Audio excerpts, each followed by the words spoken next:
The fifth reason why I believe the Book of 1 Enoch is a legitimate textual witness is because in several sources outside the Bible, Enoch is attributed to being the first scribe.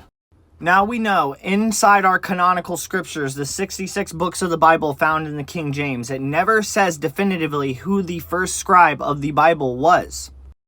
We know Judaism's interpretation is that Moses was the first scribe and the first lawgiver. But if we look at sources found within the Dead Sea Scrolls and outside of the Bible, it actually says that Enoch was the first scribe. Let's go to the book of Jubilees, chapter 4, verses 16 through 18. And he was called Enoch, and he was the first among men that was born on earth who learnt writing. So we see in the book of Jubilees, Enoch was not only the first scribe, but the first to even learn writing.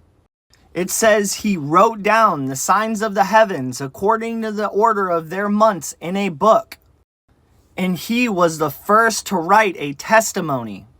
And this text in Jubilees matches up perfectly with Hebrews 11:5, where it says very clearly that Enoch had a testimony that pleased God. Now let's go to the second book of Adam and Eve, chapter 22, verse 2.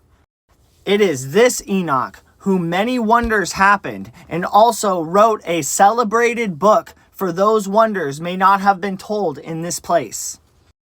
And it says that many of these wonders would not have been told if Enoch didn't write them down, and that is probably because Enoch was the first to learn writing.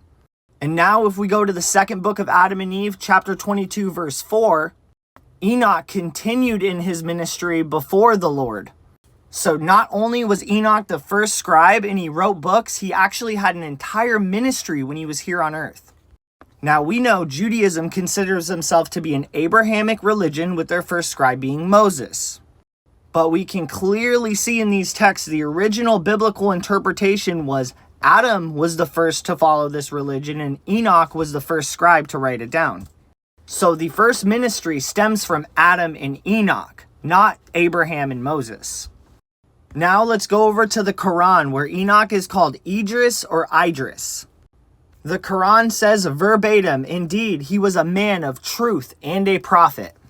And if we look even deeper past the Quran and look at Islamic mysticism, Enoch is actually attributed to being the first scribe because he was the first to write with a pen.